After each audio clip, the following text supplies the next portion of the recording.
Hello, hello, hello. Hi. So I just got bored. To be honest, I was like, okay, I'm going to wait for like the title is a timer to run out, and then I was like, fuck, I'm bored now. So I'm not gonna wait for the timer to run out. My voice is going to sound a bit blah today. Just saying. It's a bit rougher. Please deal. I don't think I'm actually quite healthy today. Guys, don't forget to like the stream. Don't forget to subscribe. Do not forget to share. It is extremely important. Today we are not talking about anything too important. Well, we'll see. This is my slight way of saying like, okay, whatever. Hey, nothing. I think I'm coming down with something. I'm like sick. Oh shit! I'm wearing a shirt that will dox me. I am not going to remove this. I was going to remove this, but forget it. I'm just going to open the damn window. Thankfully, I have a window next to me. And it's cold as fuck. Like, it's literally -5. Xbox is live on Twitch. What's Xbox? Xbox live on Twitch. I mean, if you want to go, you go. I'm not going to stop you. It's like Xbox live Twitch, or this is just Twitch? So anyway, so I'm just okay. Let's just start. Hello and welcome to the stream, ladies, gentlemen, and bees. Today we are talking about Ajit Pawar's death. He died in airplane accident. Apparently, we are also talking about the UGC rollback and a bit more. Thank you for coming to the stream that answers the question, other than all of them, and why will he get arrested. I love saying this, even if I do mess up like a bunch of times. Like, seriously, I love saying that, but I mess up more than once. What is this chat? Xbox is live on Twitch. Good. Okay. Congratulations, man. I don't know what to tell you more. Go watch Xbox live if you want to. We are talking about the news here. Jesus. We are going to watch a bunch of things today. This is more of, because we covered UGC before, we are going to cover it a bit more again. Sarin, you're not getting petties even if you ask me for it. No, you're not. See, Sarin is right here. Up. See, Acho. No, up.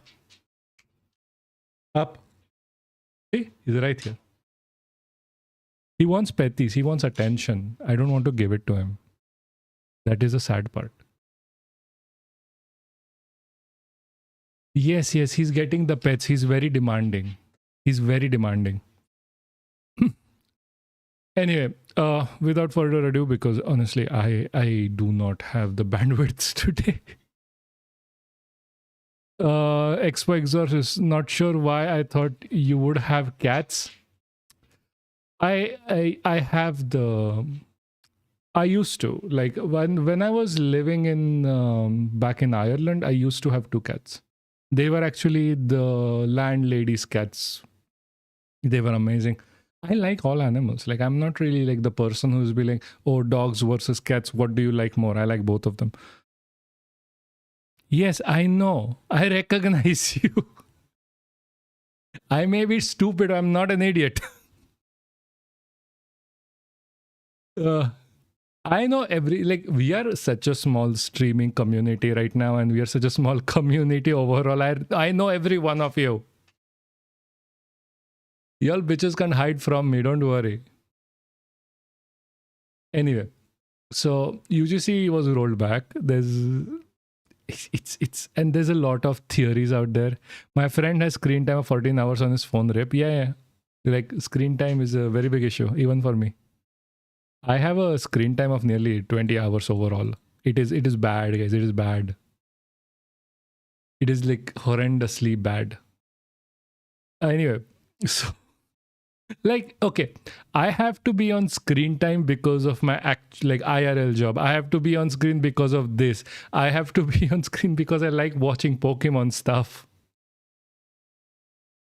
I have a problem. I'm not even kidding. Dude, I don't sleep. I barely sleep. I have ADHD and autism. Yeah, like I need the screen for work as well. Like, I need to publish, I need to write. I can't write on books. Oh, nice. Beyblade X is nice. No, that was I for a second I thought like Beyblade got discontinued, but no, that was Bakugan. Bakugan got discontinued, by the way.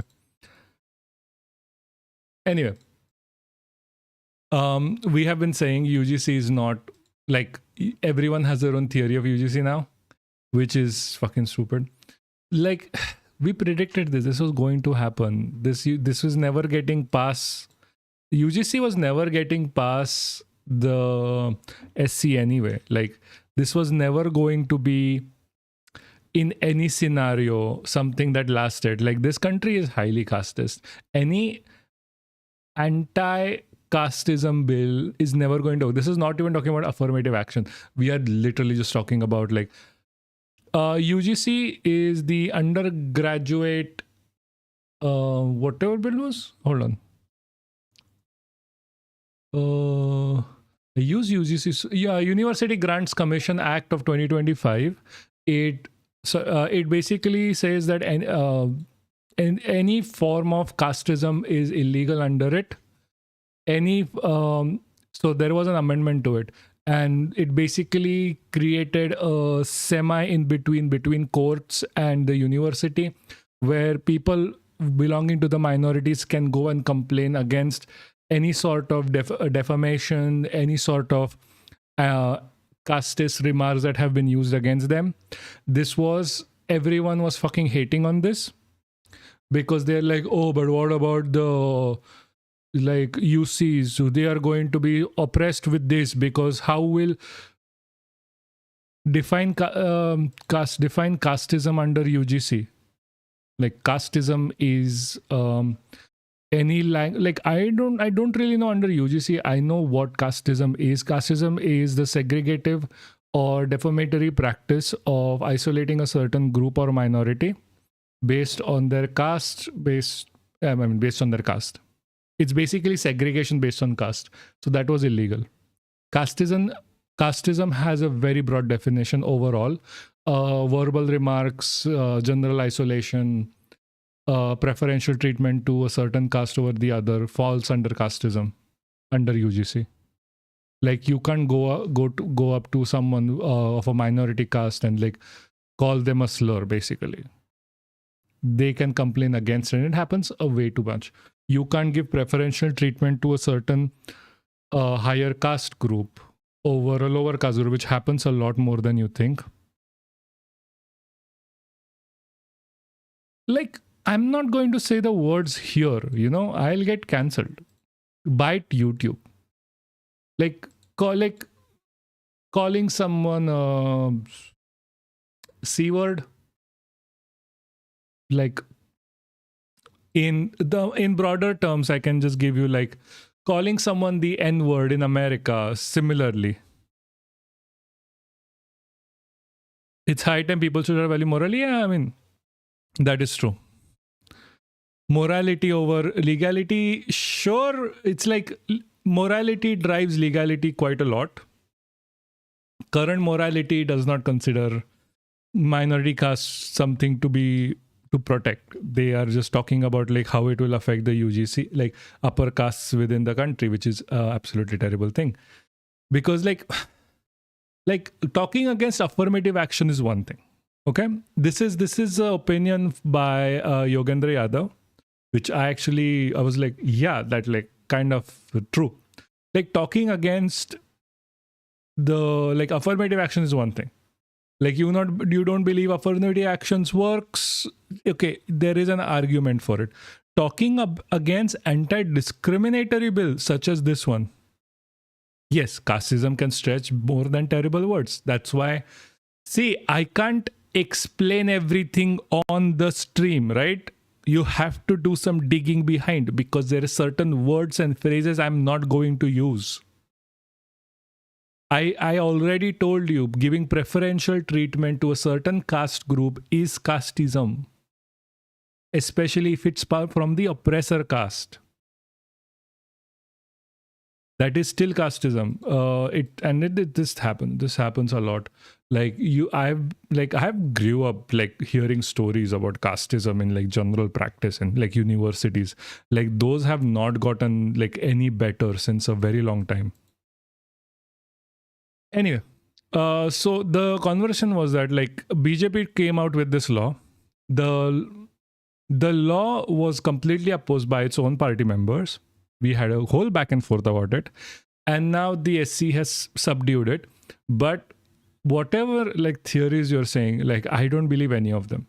Like I'm going to give you this straight. This is not for this whole thing is not for BJP, getting a conscience suddenly out of nowhere. This is not. This is directly in response to elections coming in and the BJP trying to get into the OBC vote bank, the SC/ST vote bank within the southern states. They already knew kitna bhi backlash aayega, the SC is not going to pass any of this. It's not going to happen. The SC is completely one-sided. It is. I am sorry. It is one-sided towards the BJP and the UCs. There is no judicial justification why the rollback was asked for. Now, the BJP though has a free pass of using it in Punjab, using it in Kerala, in Tamil Nadu and the upcoming elections. And it will. I've said this before. I've said this again. You can tag me when this happens. And then we will be proven right as the hundredth and thousandths of time that we have been before. Anyway, so let's go start Wacho Wacho. We are covering the first leg, Indian Express. We'll talk about it throughout.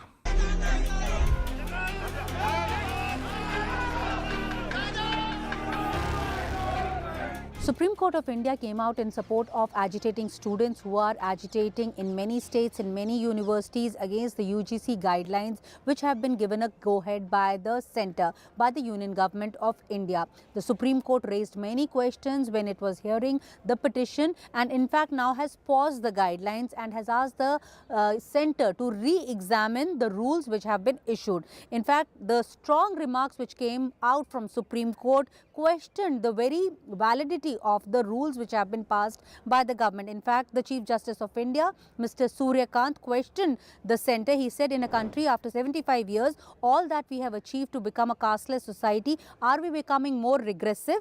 So, yes, we are, but not because of the bill actually.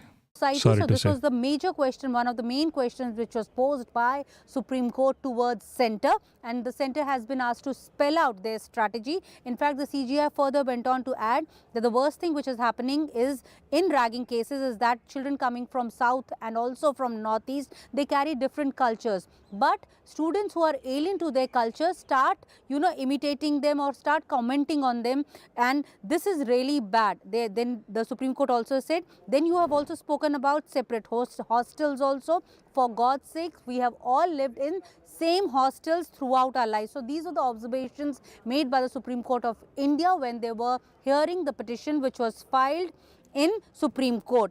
Now, here in Parliament, Indian Express spoke to many members of Parliaments cutting across many party lines. They all, questioned the very guidelines which was issued by the government of India. In fact, some of them also called it regressive, and they also stated that it needs to be re-examined again. And they welcomed the steps which have been initiated by Supreme Court of India.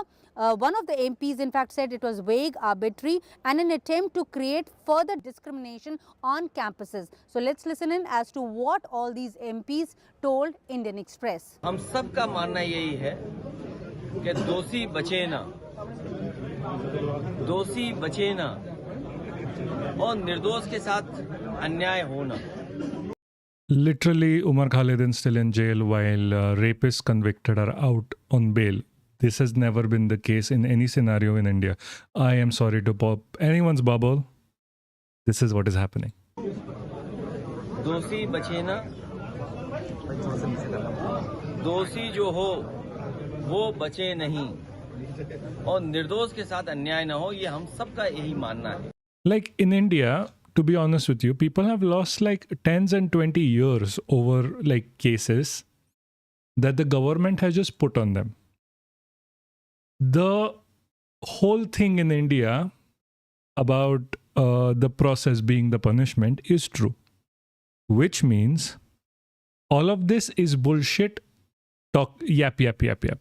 If people were serious about whatever they are trying to say, you would have an exorbitant amount of increase in the judiciary, like the judicial benches across the country to get through cases faster, not reducing the money for like lawyers and whatever. Any good politician wouldn't stop talking for Umar Khalid, but they are just opportunists. That is exactly true. और इससे पहले भी regulation आए थे 2012 में और Guys, like the stream, subscribe to the stream, do not forget, and especially do not forget to share. 2012 के regulations में कमी क्या रही या उसमें क्या क्या फैसले हुए थे या किस तरह का. So according to Yogesh Yadav, which we'll listen to later, he did an interview where he very clearly says like the current UGC Act actually reduces the amount of protections to the OBCs, the minorities, the whatever. It reduces the amount of protections and they still have a problem with it. The earlier ST-SC Act under the UGC was far more stringent. According to him, because he was on the board who developed that act in the first place, apparently. University या वहाँ के लोगों ने व्यवहार किया था, take up किया था उनके चीज़ों को. फिर आज 26 में आगे नए रेगुलेशन. तो हमने 2012 के रेगुलेशन से क्या सीखा? और जब हमारा संविधान कहता है कि हम कहीं भेदभाव नहीं कर सकते, तो संविधान और जो हमारे तमाम कानून हैं उसके बाद भी भेदभाव होता, अन्याय होता है समय समय पर. मैम, ये जो सुप्रीम कोर्ट ने जो डिसीजन लिया है, ये आप इसे किस तरह से देखती हैं?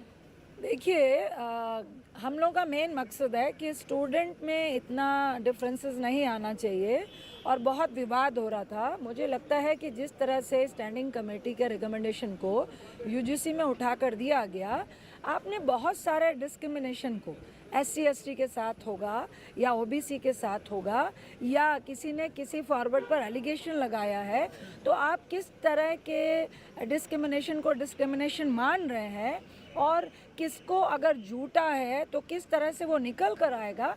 What is wrong here? What's going on? उसको एक्चुअली में आई थिंक पूरे जो Like, Opera is kind of fucking up, guys.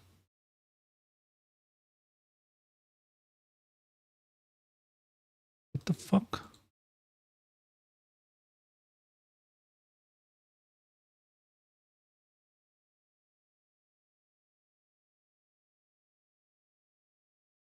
The fuck is happening here? Okay, you can see me, right? Like, OBS is working. Nope. The fuck is going on? Jesus. Guys, Opera is fucking up. I don't know why. I'll try to fix it quickly.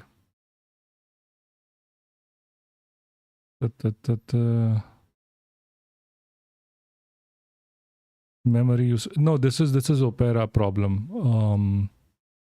I'm checking like the performance is perfectly fine. This is not even like an internet problem. The processor is doing okay. Like CPU usage is barely over 25%. This is Opera fucking up. What is wrong with this?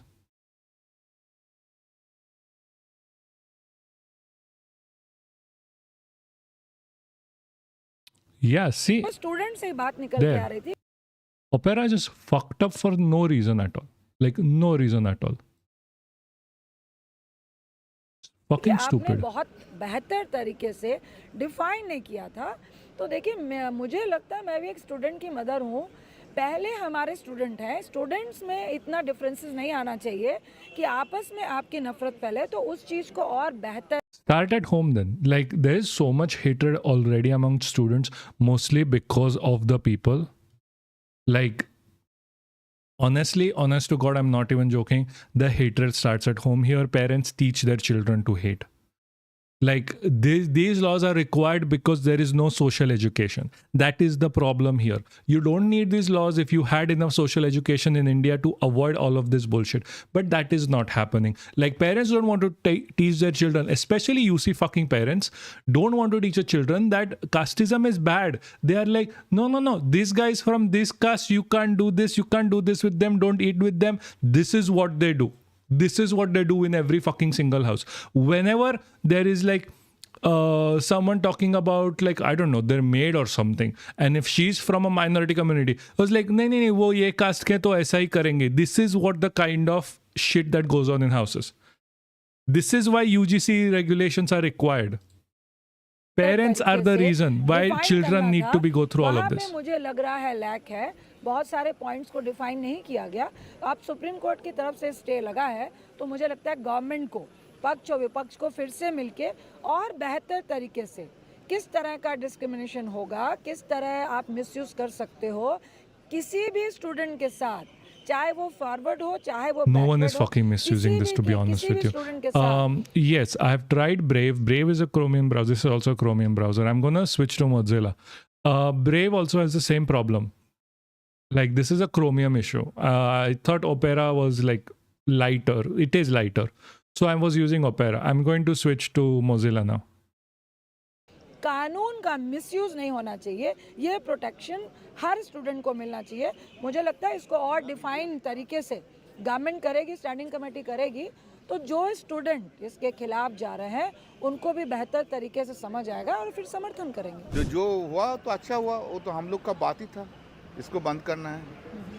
आप अच्छा पिछले बार देखा है तो वक्फ bill में बहुत सा provision को स्टे कर दिया।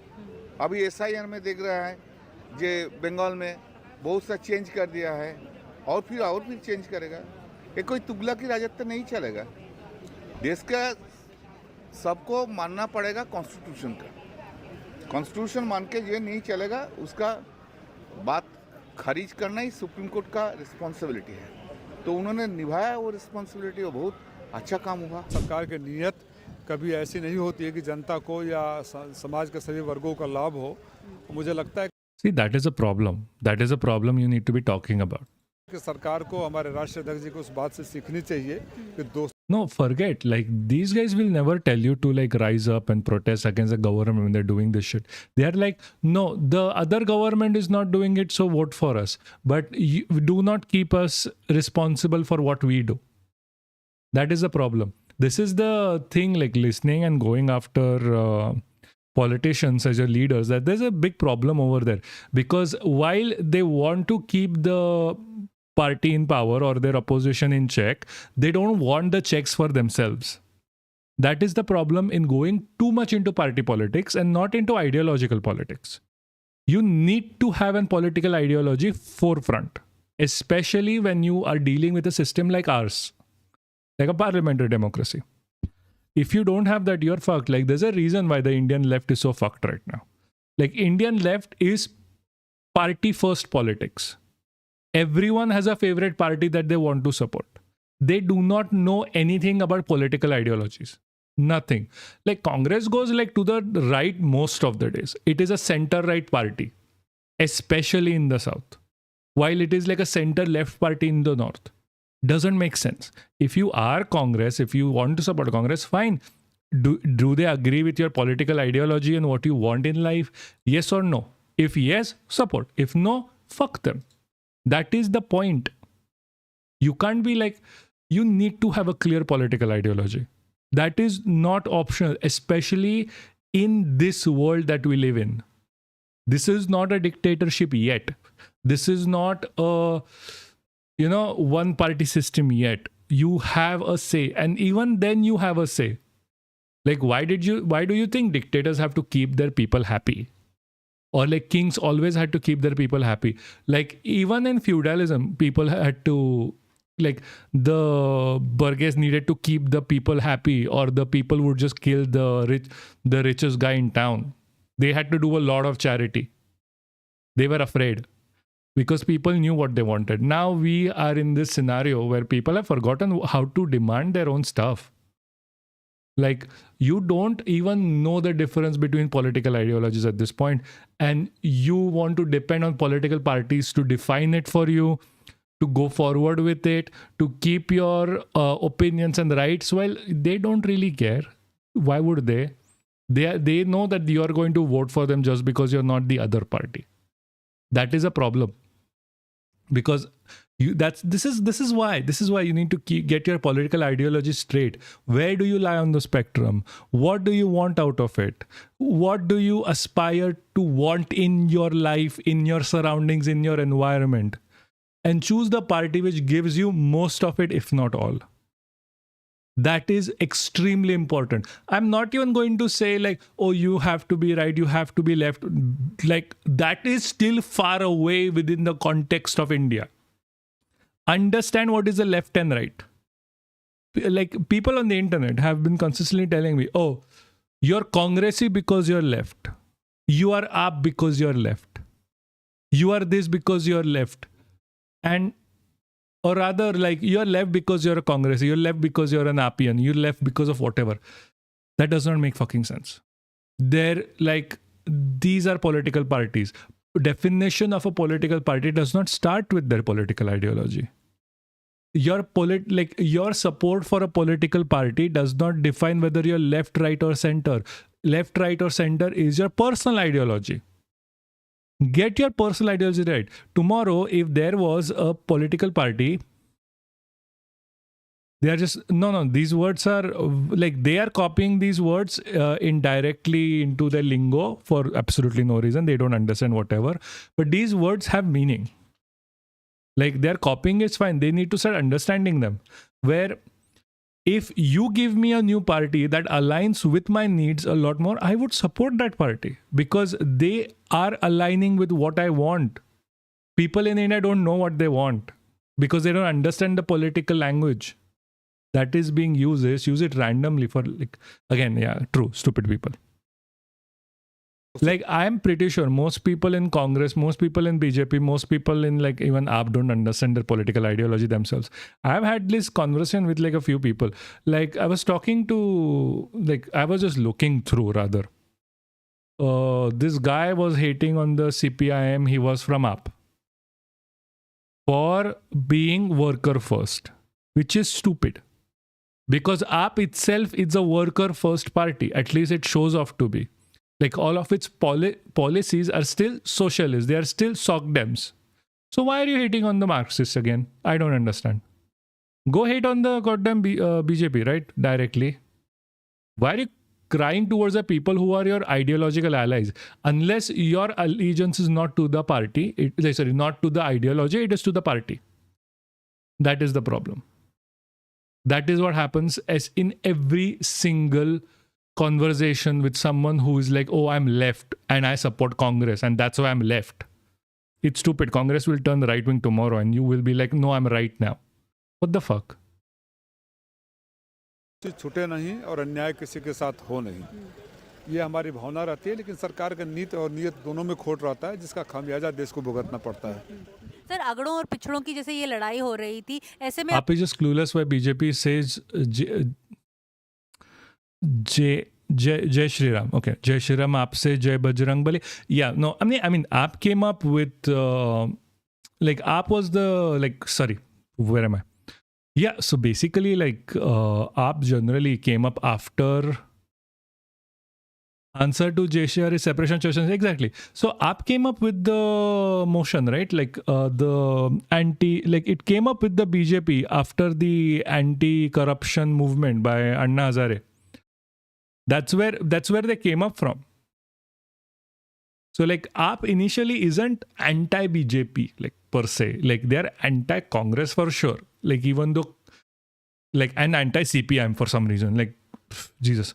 AAP is in such a weird position that it came up as a right-wing party, did left-wing politics, did socialism.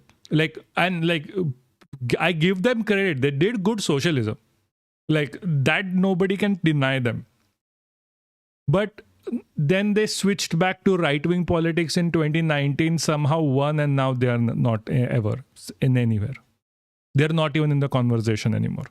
This is what happens when you do flip-flopping. This is called opportunism. Yes, I know. I know it's called opportunism, Tyler. This is not a conversation about opportunism. It is about trying to teach people how to vote properly and understand political ideologies. I can say they are opportunistic and opportunism directly straight away. It is not going to change the fact that people need to be taught the difference between opportunism, left-wing, right-wing politics. Right now, the BJP is doing left-wing politics with the UGC.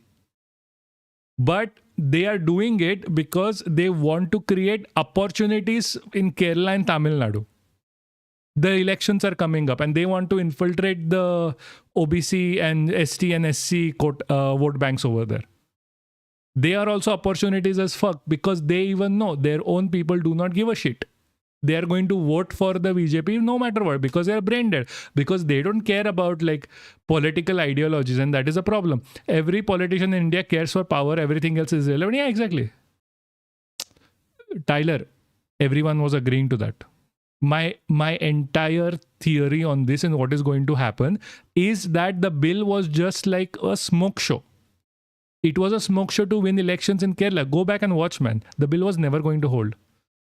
SC में जाके निकलना था ही. Like the SC is completely Hindutva right now. Like what? Like move on. Like that discussion is old. Like seriously, that decision is old. Like everyone knew that already. This bill, like, do you really think the people who are so fragrant with the damn law? What is good? Like the people who have continuously supported the BJP are going to give a decision against the BJP, because like you saw all of the people like shitting on the BJP, their own party people were shitting. Do you think like the SS, like Supreme Court is being like, nahi, our favorite political party is getting shit on, we are not going to do anything for them and keep the bill as is? No, they're not going to say that. They're going to be like, we are pro everything. Koi nahi. Like that was obviously going to happen. Like the SC has given such partial judgments recently. Did we really figure anything other than that? People, like, I want to know, if you are watching this later, especially if you're watching this later, drop in the comments. Did you think that the BJP had turned into a new leaf and start with leftist politics? Did you think उनका पलटी हो गया था कि नहीं? That is a very simple question. Yes or no? Drop it in the comments. Thank you. आपको लगता है कि सुप्रीम कोर्ट की तरफ से ये जो फैसला लिया गया है एक राहत का फैसला है सरकार के लिए? ये गवर्नमेंट चाहती थी कि लड़ाई हो और फिर राहत मिले, उलझा कर रखना चाहती थी. ये सब गवर्नमेंट का खेल है. यूजीसी को लेकर सुप्रीम कोर्ट की तरफ से बयान आया है. पहले बोला जा रहा था सरकार जो नियम लेकर आई है फिर बैकफुट पे चली गई. तो आपको क्या लगता है जो सुप्रीम कोर्ट ने निर्णय लिया है ये सरकार के लिए एक मतलब गेट अवे का एक रास्ता निकाला है? देखिए, अब सुप्रीम कोर्ट जो लोग गए, वहाँ सरकार ने क्या अपनी बात रखी, मैं पूरी ये बहस में नहीं सुन पाया, और क्या निर्णय था वो आपके माध्यम से. Oh, hey, is that Russian? Probably. Dude, I don't really read Russian, man, friend.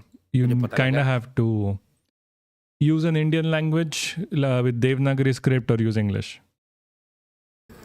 मैं कह रहा हूँ कि सरकार ने अगर यूजीसी में अमेंडमेंट किया रूल के अंदर और ये कहा है कि SC ST छात्रों के साथ अगर OBC छात्रों को अपमानित किया गया या उन पे उंगली उठी तो वो शिकायत कर सकते हैं और उस पर निलंबित होंगे जो अपमानित करने वाले. तो ये जब SC ST के साथ है तो OBC के साथ कोई नई बात नहीं है. SC ST OBC आरक्षित वर्ग है और हम तो ये कहेंगे कि आरक्षित वर्ग चाहे कोई सा भी है, चाहे वो आर्थिक आधार है दूसरे, उनका भी सम्मान होना चाहिए. प्रत्येक छात्र, क्योंकि छात्र की कोई जाति नहीं होती, पढ़ने वाला स्टूडेंट होता है, वो क्या जानता है. मैं कह रहा हूँ प्रत्येक छात्र के साथ अगर किसी भी जाति का आदमी उसको अपमानित करे या उस बदमाशी करे, रेगिंग ले, तो ये तो कमेटियाँ बनी हुई हैं, अनुशासन कमेटियाँ अपना आप ही. तो प्रत्येक छात्र का अधिकार है. जो हल्ला लोग कर रहे हैं इनको कहीं न कहीं OBC से चिढ़ है. इनको लगता है कि ये SC ST OBC कहीं न कहीं इनका विरोध, आरक्षण व्यवस्था पर विरोध झलकता है. सरकार को इसके अंदर स्टैंड लेना चाहिए. अगर सरकार ने स्टैंड नहीं लिया और सरकार the government is not going to do shit. Like the government is like just anti everything anyway. बदल गई तो देश के अंदर ये मैसेज आएगा कि सरकार सो रही है, या तो सरकार को पता नहीं था रूल किसने बनाए, और पता अगर था. The Sarkar is going to use it later in politics in Kerala and Tamil Nadu. लिख के ले लो भाई, लिख के ले लो. There's still until May. तो सरकार OBC. So we are watching coverage over the rollback of a new bill within the Indian Parliament. The bill is supposed to give protection to the minorities, but the Supreme Court rolled it back. Funny how that happens. को इतना weightage नहीं देती जितना दूसरी जातियों के दबाव में काम कर. आप कह रहे हैं कि जैसे छात्रों को पता नहीं हो, मतलब होना नहीं चाहिए कि कौन अगड़ा है या कौन पिछड़ा है, छात्र होता है. लेकिन जिस तरह से हम सड़कों पे देख रहे थे, जिस तरह से प्रदर्शन हो रहे थे, ये अगड़ों और पिछड़ों की लड़ाई बन गई थी. ये तो 90 के दौर के अंदर भी हमने देखा था, जब मंडल कमीशन की सिफारिशें लागू हुई. समय समय पर आरक्षण को लेकर इस देश के अंदर, चाहे हरियाणा का जाट आरक्षण आंदोलन रहा, गुर्जर आंदोलन था, पटेलों का आंदोलन, ये आपका मराठों का आंदोलन, निश्चित रूप से कहीं न कहीं प्रत्येक समाज जब दूसरे समाज आरक्षण लेके आगे बढ़ उन समाजों Life's fine, Mauri. Mauri, how's it going with you? में भाई हमारी भी स्थितियां वही है, हम भी ग्रामीण परिवेश से आते हैं। There is a lag between like the chat and the stream. Just make sure. I don't know how to fix that. खेती होती नहीं, रोजगार नहीं है, तो हम पिछड़ नहीं जाए, तो हमें भी आरक्षण मिलना चाहिए। और आरक्षण जो Yeah, they rolled it back. Like they're not going to let it last at all. व्यवस्था है, वो आयोग जो बने हुए हैं, वो उन समाजों की परिपाटी, आज उनका जो संस्कृति और क्या स्थिति समाजों की, नौकरियों में कितने हैं, उद्योग में कितने हैं, ट्रांसपोर्ट में कितने हैं, हर चीज़ को चिन्हित करके ही आरक्षण दिया जाता है। तो समय समय पर आरक्षण को लेकर आंदोलन भी चले और निश्चित रूप से सरकारी तंत्र को इस बातों का ध्यान रखना चाहिए। अगर सरकार को स्टैंड ले तो स्टैंड से बेक नहीं। Again, the government is not going to take a bloody stand on this. Like, it's not happening. They are going to let it roll back. They are going to have it be there, and they're going to use it for elections in Kerala and Tamil Nadu. They are going to blame like, oh, the Supreme Court was partial against us. That's why we couldn't push through this bill that was supposed to be like the protection for the SC, STs and the OBCs. That's why the OBCs were like by name added into the bill in the first place, because in Kerala and in Tamil Nadu, the majority of the right-wing politics revolves around the UCs.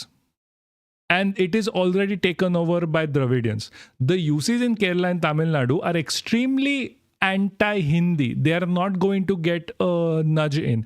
So the BJP is trying to make its like place within the periphery of Kerala and Tamil Nadu. That's why they're doing this. They're never going to win Kerala and Tamil. Maybe not. I don't know. Like, I don't want them to win, to be completely honest with you. It would be the worst thing that happens. The thing that I am saying is like, they are trying to get it done. I'm sure I can't vote it against it because the hearing started. Yeah, he probably did. I don't know. We are not going to say anything. If he did or did not, he probably did. See, they might not win Kerala and Tamil Nadu, but they want to create a foothold. BJP is vying to create a foothold in Tamil Nadu since the beginning. I don't think you know this. They have been slowly and steadily increasing their presence within Kerala. It's happening. You have to check. Also, Mauri, you're still here or no? I don't know because I can't see you or anyone. Anyway, guys, if you're new here, please don't forget to leave a like. We have a Discord if you want to join us. This is a community after all. Please do like and share and subscribe. Do not forget. We are then later on also like, oh, this is the same thing. We are going to watch. This is an interview with Yogendra Yadav. Yogendra Yadav is one of the best political activists who once started a party out there. We are not going to watch much of him because we have to get to Ajit Pawar as well eventually. But well, fair. Anti-dowry law is called AI with Sanket. This is the I hate that they call it AI. Just don't like AI. AI, not as you know it, this is the AI of news. Because news in India today requires not artificial, but analytical intelligence. As we promised you that this whole week will be dedicated to answering or attempting to answer certain questions related to the changed UGC guidelines. Now there are two parts to it. In yesterday's episode, we explained how Never say never die. I watched them take over my set bit by bit. Now the whole culture is toxic. Yeah. That's what they're trying with Kerala. the VBSA or HECI bill, which is proposed in Parliament, is very different from the equity guidelines which are already in effect. We are going to talk about the equity guidelines, which essentially means that every UGC-controlled educational institution will have to ensure that nobody is discriminated against. This comes in the backdrop of protests and questions being raised of discrimination against members from the SC, ST and the OBC community. There have been wide-scale protests all over the country, on the internet, outside the internet, by political parties, where many upper caste or many people from the forward caste or the general category feel that in an attempt to stop the discrimination, alleged discrimination, we will now be discriminated against, where people in the general category will face huge problems, perhaps even persecution. What is the reality? Is this really going to be the case, or is this too much fear about something as simple as bringing about equality? We put this to a discussion in a conversation with a very special guest this evening, Mr. Yogendra Yadav, who has been a member of the UGC himself. So we have with us Mr. Yogendra Yadav. Thank you very much for joining us, Yogenji. As I said in the introduction as well, you have been a member of the University Grants Commission, which is in the eye of the storm right now. Would you like to tell us the objection that is being put forward by largely the general category members? What do you have to say about this, about the rule itself and this objection? Sanket, allow me to begin by saying how ill-informed the current debate is. This is not an exception. In this country, I think we've made this a norm. We have massive debates about issues in which most people, both sides, are completely ill-informed about what exactly they're debating. There are the following misconceptions. Mostly because people don't understand their political ideologies, which is why we exist. Number one, everyone seems to believe that something altogether new, either revolutionary good or very bad, has come into being. It is completely mistaken. The current rule of 2026 is nothing but a reformulated version of something that already existed. Rules about equity and ensuring that there is no discrimination in educational institutions have been in place since 2012, when I was a member. In fact, I was involved in framing of the original rules. So number one, asking higher education institutions to follow certain rules which would ensure that there is no discrimination is nothing new. That's the first complete misconception about it. Number two, the idea that the government has on its own done something major is also completely mistaken, because this entire new regulation flows from a Supreme Court case. It's not the government. Mr. Modi's government has not suddenly come up with social conscience and has suddenly come up with something against discrimination. There is an ongoing Supreme Court case in which the Supreme Court benches, the benches have changed. Currently, it's the CJI and Justice Bagchi who had the bench. They have repeatedly said, look, your existing regulations need improvement. You need to reformulate it. So it's at the Supreme Court's direction that it is happening. And the Supreme Court has clearly said what changes they wanted done. Number three, the assumption is that for the first time, something on caste discrimination has been introduced. It is again completely mistaken. The 2012 directions also specifically named SC and ST. The current directions name SC, ST, and OBC. So there is nothing new here. So that's what I wanted to begin by clarifying, that the entire debate is standing on non-existent legs. The second step would be then to recognize where is it that the criticism is coming from. Now, interestingly, usually much of the criticism against the educational policies of the government has come from the opposition, as is normally the case. But please remember, in this instance, the criticism is coming from the ideological friends and followers of the regime. So it is the regime which is criticizing itself. It is those who believe in Mr. Modi, those who believe in BJP's ideology, they are the ones who are saying, oh my God, something terrible has happened. Now you can understand what exactly is happening. There is a pre-existing rule against discrimination. The Supreme Court says the rules are not enough. You need to tighten it. The government has no option except to tighten them. And then the government gets someone to criticize itself. Jesus fucking Christ. The fucking Lord Opera. Yeah, like, Jesus, this is happening way too many times during this. Like, I'm moving away from Opera, guys. Fuck it. Opera can go fuck itself. Literally, like, this is the second time this is happening. I don't want to use Opera anymore. Fuck Opera. Like, what the fuck, guys? What the fuck? Isn't there like a native app for this? What the fuck? Yeah, I'm saying fuck way too many times at this point. Our Opera got like fucking shut off. Yes, please reload. Thank you. Jesus fucking Christ. You understand the game? I have to do something because the Supreme Court forced me to do it. I really don't want to do it. What would I do? I would generate a furor about it. I would generate public heat on this. And I say, oh my God, public doesn't like it. This is a manufactured dissent. This is a manufacturing of things in order to ensure that these guidelines cannot be implemented. And incidentally, Sanket, I've had a close look now at the previous guidelines and the current ones. The differences are such that the present debate does not even begin to capture it. The reality is that while in 3 or 4 instances, the previous regulations have been improved, and the Supreme Court was right to say that the previous regulations were loose, they needed to be tightened. However, in the process of tightening of these regulations, the regime has actually diluted some of the core content of anti-discrimination law. That is what we should be debating, not the kind of debate which is... Like, one thing that we need to always understand, the BJP is really good at taking these opportunities and making them profitable for themselves. That's why I'm going to keep saying this is for Kerala and Tamil Nadu. They could have passed this with the most basic, superficial shit ever. They did not do so. They manufactured the protests. Being generated, which is being manufactured.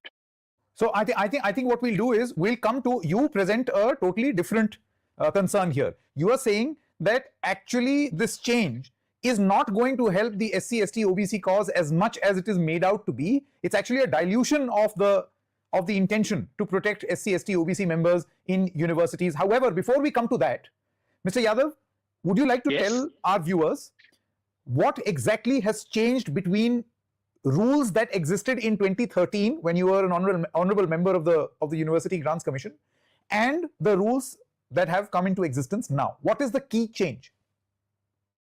What is the continuity? Let's begin with that. The basic continuity is that the Constitution of India has clearly, and the fundamental rights, there is an article against discrimination. Any form of discrimination based on caste, gender, ethnicity, language, place of birth, etc., is unconstitutional. The regulation of 2012 and the regulation of 2026 simply try to implement a constitutional mandate. Let's not forget that. The manner in which the 2012 regulations implemented it, and I was part of those who drafted it, and it was the very first time it was being drafted. And at that time, it said, look, this is, it quotes the Constitution and says anything which discriminates. And please remember, 2012 and 2026, both of them are not only about caste. It is about gender. It is about physical disability. It is about any other form of discrimination. Caste is only one of them, both in 2012 and in 2026. But Mr. Yadav, you're saying that in 2013 and in 2026, the reason why these rules have come into existence, there has been a mention of SC, ST atrocities against them. And that perhaps is evoking this sort of a response. SC, ST atrocities have just gone up. They have not gone down, no matter what. Because if you want to reduce the number of atrocities at the ground level, you need social education, which this government and sadly the previous government also has not been able to do at all. The rules in general, the general formulation of the rule cites all forms of discrimination. Rather than not able to, I would say not willing. The specification, like there needs to be willingness here. Under earlier guideline, the specification was about SC and ST. Now it has been extended from SC/ST to SC/ST OBC. But that's only one specification. Please remember, all the provisions under this rule can be used by those facing physical disability discrimination, women, say if there is a Hindu student in Aligarh Muslim University who feels he's being discriminated against, he can use it. If there's a girl who feels she's being discriminated because she's a girl, she can use these laws. Physical disabled who feels he's being discriminated or she's being discriminated, they can use it. So please remember, these are general rules. Only some very specific provisions mention SC, general rules against discrimination. That's right, which is a constitutional mandate. I mean, it's astonishing that this country is debating. I mean, are we debating whether the Constitution of India should be revised or not? Are we debating whether Article 14 should... That is what the RSS wants, never forget. That is always been the mandate. They do not accept the... They do not accept the flag. They do not accept the constitution. They do not accept anything that makes India India. They want a Hindu Rashtra. That they want to run it as they run the RSS, completely misogynistically, completely casteistly, completely racistly. That is like the worst way I can explain this to you. Should be in our constitution or not. This is the constitution's wording. This is what the unease is. Basic unease is with the constitution of India. Oh God. Mr. Yadav, see, I present to you a hypothetical situation. Let's assume that there is a situation where an OBC teacher or a student has been accused of discriminating against a student from the SC or ST community. Or let's assume that a member of the SC ST community has been accused of discriminating another individual within the SC ST community who perhaps is lower down the caste chain. Will all of this be covered under this new equity rule or not? Absolutely. I see no reason, unless someone were to take a hyper-technical view of it. I see absolutely no reason. Basically, the idea is caste-based discrimination. All these are caste-based discriminations. And there's absolutely no reason why they should not be covered. In fact, that's why I'm saying the debate is so silly. The real changes, the question you asked me, what are the real changes between the earlier regulations and the current regulation? The basic changes are, and all of them emanate from the Supreme Court. Supreme Court had said, look, your regulation, number one, Supreme Court said, show us the implementation of this regulation. The UGC had not checked it on all these 10, 12 years. UGC went, asked the universities, about 3,000 universities and education institutions said, yes, we have a sense. Then the UGC said, all right, how many complaints have you received? And it turns out that while there are about 3,000 cells, so far the complaints are only 1,400. So one committee has not even had one complaint so far. It's half a complaint. Clearly, all of these things exist on paper. The court was very annoyed with it. They said, which means you're not really implementing it. And then they said, okay, is the UGC supervising it? It turns out the previous regulation were defective because they did not provide for a mechanism for the UGC for a UGC oversight. They said in the previous regulation, the final authority was with the head of the institution. The court said, what if the problem is with the head of the institution? Yogendra Yadav is a perfect example that if your heart is in the right place, you won't get far in India. Yeah, exactly. Also, like, to be honest, Yogendra Yadav, I found him to be a bit like here and there with certain topics. You have to provide an appeal outside this. That was done. So what the new regulations have done. I'm not going to go into detail about my opinion about Yogendra Yadav, but he's someone you have to listen to. Like, if he's talking, you shut up and listen. That is the idea. That's why I'm not even going to give any commentary when he is speaking. They've done 3 or 4 very sensible and much needed things.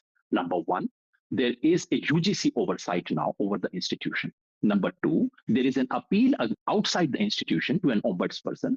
Number 3, instead of one anti-discrimination officer provided by the previous regulation, now there is an equity committee. And number 4, instead of merely looking at complaints, there are now proactive positive measures. All these 4 steps are good steps. The problem to my mind is that while it has strengthened these 4 things, and all 4 were at the direction of the Supreme Court, it has also diluted 2 or 3 things which were not asked for by the Supreme Court. The previous regulations had clearly given a definition of what discrimination could mean. It had given a list of possible discrimination. That has been done away with. The previous regulations had clearly said what is harassment, what is unequal treatment. All those things have been done away with. So while in principle all those may be covered, but when the law had very specifically given instances, it was a strong law, it has been diluted. Now, this is really the change. The rest is a lot of nonsense that's prevailing in our public domain right now. Mr. Yadav, you're saying that there was a clear definition or an outlay of what discrimination and harassment is in the old set of rules. And that in the garb of fulfilling a mandate by the Supreme Court, the government has done away with, thus introducing a certain amount of ambiguity. Oh, okay. No, shit. No, not about you. Not about you. Why did I pause? Because this is a habit. Now it's a habit. Whenever I'm saying something, I pause the video. No, but I was like, fuck it, forget it. Don't bother with it. Which is going to be counterproductive. That is not going to really help the SC, ST, OBC or anyone in their fight against discrimination. However, do you feel that by removing this definition, however it may have been, a definition may have been widened, having a wider spectrum of understanding of what discrimination is? Or have they just not defined it completely? No, it's not been widened. Please remember, last time also it was a wide definition plus examples. Now all the examples have been removed. And the point about examples, you could say, well, examples are superfluous. How does it matter? You don't need examples in law. But when a law specifically says, for example, the previous regulations clearly specified what kind of things happen in educational institutions. Discrimination, not giving them marks, discriminating in the classroom, discriminating during examination, all forms of things were possibly listed. When a piece of regulation or law lists these things, then it becomes very easy and possible for an aggrieved party to go and say, this is what's happening with me. Now the onus is on the aggrieved party to say that what's happening to me should be defined under this very omnibus category. So that makes it that much difficult. It's not impossible, but the onus is shifted. So in that sense, it has been diluted. The institutional mechanism has been strengthened, but the core definition has been diluted. This is exactly what has happened from the last one to this one. So do you think this is going to help the cause of women or men who are being discriminated against, or it will not help their cause? Look, in the last instance, regulations are the way they are implemented. 2012, we passed the regulations. And I'm sorry to say they were very, very poorly implemented. And, something must have been wrong with the original regulations themselves because they could not be implemented that well. But also, it is the institutional mechanism that defines. So yes, as a piece of law, I would really have wanted the Supreme Court to revisit it. The Supreme Court, I hope, because Supreme Court has kept the possibility open and has told the petitioners, if you are unhappy with the regulations, come back to us. I do hope the Supreme Court will take a look at it. I do hope the Supreme Court will ask the government, we asked you to do the following 3 things. Why are you doing this 5, 6, and 7, which we didn't ask you to do? So maybe that can be improved further. But the real key, this is one thing I realized after all these years of being in public life. What you write in textbook does not decide what happens in the classroom. What you write in laws and rules does not decide what actually happens on the street. The real key is implementation. And to my mind, the controversy that is being generated as if some major catastrophe has happened to the general category in this country, that is basically in order to ensure that whatever the regulations are, they are not implemented. Just imagine, just for a comparison, I want to tell you, what is the complaint? The complaint these days, the complaint is, oh my God, general category students are being discriminated against. Now, this is like saying, and they're saying, why don't you identify general category students as potential victims? Now, this is like saying a law on gender or on sexual discrimination should specifically identify men as targets of gender discrimination. It's rather odd. MRA do want that, to be honest with you. MRAs do want that. That's why we don't talk to MRAs. Or to say in the US, every law on racial discrimination must identify whites as possible victims of racial discrimination. When I say this about US, you would smile, anyone would smile. Yaar, kis desh mein rehte ho, kya baatein karte ho? But we say exactly the same things in this country. So to my mind, what we are witnessing is a backlash. It's a contrived, artificially generated backlash in order to ensure what this regime has to do as per the Supreme Court guidelines. They are not required to do so. Even if they do so in paper, it is not implemented. That, to my mind, how is that possible, Mr. Yogen Yadav? I can understand that the Supreme Court has mandated something, you have done it, and let's just assume what you're saying is the real cause. That the government either directly or overtly or covertly is manufacturing this dissent or this criticism against this new rule. How can they not implement this rule then? Are you trying to say that psychologically they would have watered this in any complaint down? So it may exist on paper, it will never reach the ground. Sanket, I can see 2 possibilities here. One possibility is the government could say in the coming few days, we have received very strong feedback from the public. We will look into it, and here is a committee. And the committee would tweak this in 1 or 2 respects, which would actually not just further dilute. And there are all kinds of ways of bureaucratically scuttling something which needs to be done. So that's one possibility. The second, and equally likely possibility, perhaps more likely, is, all right, let the rules be. Who asked you to implement them? This happens in this country again and again and again. You have a lovely piece of law, and someone winks at you that let the law be. Lagu karne ki kya zarurat hai? This is unfortunately what happened to the earlier regulations. And I suspect that we have reached a stage in our public discourse where earlier the protests used to be against affirmative action. Earlier the protests were... Seriously. Fuck opera.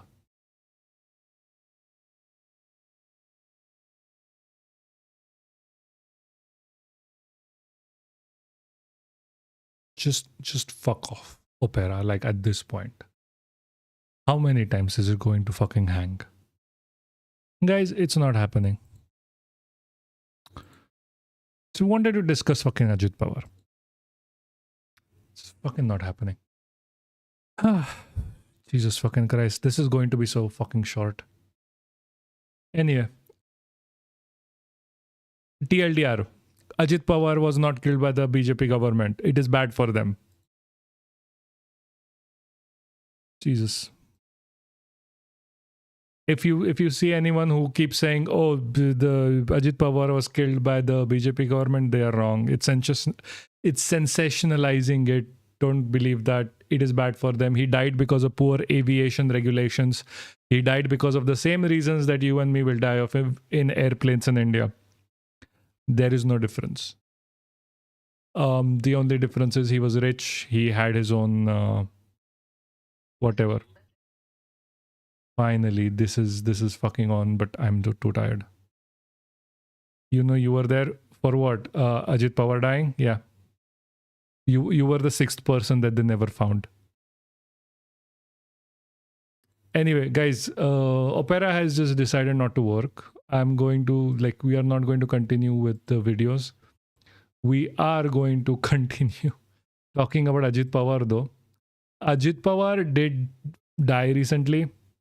They are glorifying him so much. It is so fucking funny. Guys, you do realize Ajit Pawar has flip-flopped between the opposition and the government and has been the deputy chief minister of Maharashtra without opposition. You do realize that he Maharashtra did not have another deputy chief minister other than Ajit Pawar. I was going to deal with the fire, but there was no water in the dam. Yeah, I'm so sorry. The water dried up. There is no irrigation facility anymore over there. Again, guys, I'm just going to keep saying this. Ajit Pawar was not killed. Ajit Pawar was not killed by anyone. He died because of bad regulations. He died because of the same reason why the flight crashed and killed so many people and then killed people in the governmental medical hostel. The same reasons, bad aviation regulations. We need to keep the aviation regulation tighter than what we have right now. That is the problem. I wouldn't let the BJP off the hook so easily. See, the BJP does have a hand in it, but the hand is bad regulations. I am sorry for people who genuinely think that this is because of some weird ass construed political situation that he had to be killed. We were just talking about how there is no political ideology going on. Yeah, they don't have any morals or principles. They can go to any extent. I agree. But Ajit Pawar himself did not have a political ideology other than being in power. They could be you are going to be deputy chief minister for life. He would fuck over everyone. He is never going even if he reconstructs the NCP with all of the members and joins back again, and that was a threat to the BJP somehow, the BJP could just said, we are going to give you deputy chief minister. He would have agreed and moved on. They have no morals. No one is saying Ajit. Yeah, no, none of them are good anyway. See, the point that I'm trying to make here is that they didn't have to kill him. Without him, now NCP initially now is divided. Do they join back with Sharad Pawar's faction or do they join with the BJP? They have to go back to the Sharad Pawar's faction is what I think. Or they have to have a new head of the party. But I still have my doubts that BJP is BJP is involved with anyone who believed in indefinite growth of anything physical on physical infinite planet is other matter or an, yeah, exactly. Yeah, I agree. Thank you for coming here with that. I agree. Yeah, economists are so fucking stupid. Anyway, so Judge Loyola, be it Judge Loyola or be it whoever the fuck, this is bad for the BJP itself. This is bad for Mahayuti. who's that guy? Eknath Shinde doesn't have control of SS. That's under him. He does not have control of his own damn party. He's not going to have control of the NCP. Fadnavis, for all his political might, is not going to control NCP ministers.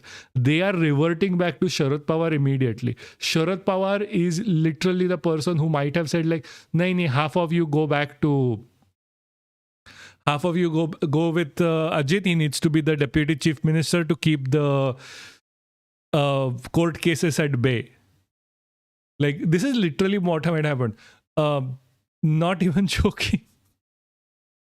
Like, this is what happens in Maharashtra politics, right? People think that there is like a very big divide between the left and right. There is none. This is not a case of like, oh, we have clear definitions. Maharashtra politics has been pushed forward and shaped by Sharad fucking Pawar. Sharad Pawar is the best, let me have my seat, I don't care who I support kind of a person. He does more game than anyone else. Maharashtra mein, he has played more games within politics than Sachin Tendulkar has played in Mumbai. I'm not even joking. If you don't get the fusion hydrogen, mankind will eventually revert to Stone Age, maybe. Like, fusion hydrogen reaction is like, they're not going to be fusion hydrogen reaction per se. I would suggest, like, I would say that people are going to move a hell lot from like coal, because it's going to end eventually, and move away into solar power. But the problem with solar, especially with capitalism, is it is cheap and it is free. At one point of time, you end up having a situation where the solar power is so much that you do not have, like, you can't charge for it anymore because you have just so much in production. Anyway, maybe this is BJP sending signals to NCP, MLAS, not to cross them. No. Like, they are not going to kill Ajit Pawar. He literally held the party together. He is like, everyone is surrounding him. Now everyone is going to surround Sharad Pawar. Unless tomorrow Sharad Pawar is like, I'm going to go join the BJP. This is all useless. Completely useless. Also greed, yes. I mean, capitalism is greed. Like, there's no two ways about it. So it's like, Sharad Pawar is not, he's like the most like gaming person ever. He's not like, if there was a plan to kill off Ajit Pawar, I can guarantee you, if there was a plan, Sharad Pawar would have known about it. That is how big of a player he is. He is in his own right magical. Maybe, like, that is what it looks like. But like, no one is going to be surrounding the new leader as much they are going to be surrounding Ajit Pawar. Like, the Pawar name is especially huge. Like, in Maharashtra especially. I mean, you cannot beat a Pawar. Supriya Sule can't be as big of a leader as Ajit is because her surname is Sule. She needs to like take her maternal surname again. Like, sorry, paternal, like father's surname. Like, then she can be an amazing leader for the Pawars. But like, that's why like Ajit came into, why did Ajit come into power in the first place? Because he's like directly a Pawar, right? Like, the Pawar name has so much power, you would be surprised. Like, they did not kill Ajit Pawar. I'm gonna keep saying that. It is not happening. Like, they lose so much now. Like, imagine entirety of NCP goes back to the left. Like SS does not have the party members. It does not. SS with Eknath Shinde does not have the numbers to go with BJP and make government. NCP has a lot of them, especially in Baramati. Sule lost to her brother. Like, not joking. That happened. So now if everyone else reverts back to Sharad Pawar, they are going to, like, INC is going to be like, hum party banayenge. SSUBT is going to make party. At least they are going to give a competition. This is bad for the BJP. Like, this bad. Like, I can argue that, like, the INC did this to weaken the Mahayuti. That seems more likely. Because now the like Mahayuti kind of gets weakened, right? Unless they can take over the MLAs. Like, unless all of the MLAs are like BJP transferred over all the MLAs into like, I know, Guwahati hostel or something, like 5-star hotel. So, and like no contact now, unless that happened, like these people are probably going to go back to Sharad Pawar. Because like, never underestimate Sharad Pawar. In a battle between like Vishnu versus Brahma versus Sharad Pawar, I'm betting on Sharad Pawar. They can name a stone power and it will win elections. Exactly. Remember the old Marathi children's story, Kolha, Allah re Allah. If someone is known for doing something wrong, 99 is only fair to assume they did something. Yes, I know. Again, I am not ruling out BJP themselves. BJP is the reason for bad regulations within the avian industry. They are part of this. Like their corruption and their greed led to so many crashes. Like someone from the top 1% dying was going to happen eventually. It is not like it is a given. It was going to happen eventually. Like now you might connect it to like Bipin Rawat or whoever the fuck. Like that I do not know. That I cannot say clearly. They died very opportune moments. And it was very opportune for BJP that they died. I am not going to say anything on that note. All I am talking about is Ajit Pawar, and the reason why I can talk about it is because I am from Maharashtra. And you don't mess with the Pawars. You think that if BJP killed Ajit Pawar, Sharad Pawar is going to just sit still and just not do anything? Like Fadnavis needs to tuck his tail behind his ass and run if he did that to Ajit Pawar. And like there was a thing, like they were trying to, you know, like remember with the UBT thing, they were trying to get Uddhav get arrested and have another SS. They were trying to, what's the word for it? They were trying to blackmail an SS member to give, like what do you say, a statement against UBT harassing someone and trap him down that line. That is something that sounds more like BJP. I don't think they are going to kill their like golden goose like this. They are not that stupid. They probably study Sharad Pawar in world politics. They do. Like, they do. Like, I mean, I don't know if it is like directly world politics per se, but like Sharad Pawar strategies are studied in politics. Like Sharad Pawar has been a game changer for Maharashtrian politics at least.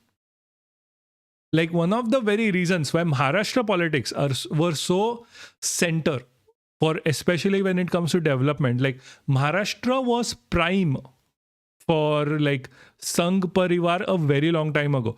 Sharad Pawar center focus politics where he'll go wherever the power is and do everything neutrally is why Maharashtra was neutral for so long. Now it got fucked over with like Sharad Pawar, like see when it got fucked over. Sharad Pawar takes his leave from politics. Everything starts getting fucked over. Like Sharad Pawar was like the most neutral guy out there. Like he is like, मेरे को मेरा seat चाहिए, मेरे को मेरा seat 24/7 चाहिए, मेरे को चाहिए कि मेरा seat हो even in the Prime Minister's cabinet. And like he left politics. I mean, he has given his resignation multiple times, but like direct control of politics. The moment he left, everything inside fucked up. Like you have to give props to Sharad Pawar what he did. Like you can't have a conversation about Maharashtra politics without Sharad Pawar. And they are not killing Sharad Pawar's favorite nephew. Because Sharad Pawar's favorite nephew does a lot of Sharad Pawar shit. He went to Congress when they won. He went to he went to Mahayuti when they won. He doesn't care. The people under him don't care. They care about being in power. That's it. Like if they were talking about going by like a lot of like gotcha things that they are doing right now, is like they are saying, like, oh, we are going to have like, they were trying to move. Like, sorry, they were trying to go back to NCP, like the Sharad Pawar NCP. That's why he got killed. No. They were trying to go back to the main NCP last year and the year before. Since they left, they've been trying to go back. Every year this happens. Like this year, what? They got tired of them saying, like, no, this is rumors flying around. They're never going to do it. He was like, think of it this way. For once, like when Mahavikas Aghadi fell, for once we had a situation where we thought that we are not going to have Ajit Pawar as a deputy chief minister. No, they changed the rules so he can still be a deputy chief minister along with Fadnavis. And then Fadnavis got switched with Eknath Shinde. This is what happens. Don't mess with powers. Like tomorrow, why would they let him go? All he wants to do, literally all he ever wants to do was be in power.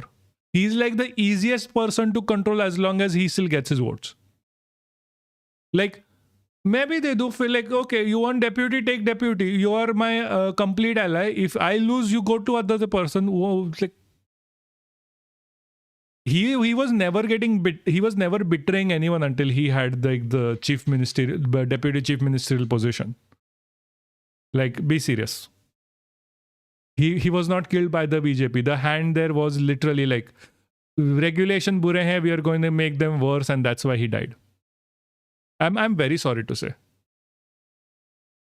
Anyway, on that note, because Opera is still fucked, I'm gonna take your leave. We will see you on Saturday. Thank you for coming. Everyone new here, please like and share and subscribe. Thank you again for coming. This was a relatively quick. Like, we speak for an hour and a half, and that's quick for us. Nice. Very good. We are still conversing on Discord, to be honest. So, it's not like going. I'm not leaving anywhere. Anyway, I'll see you guys later. Thank you for coming. Good night. Shabba khair. I am sorry for Opera. I will switch to something different.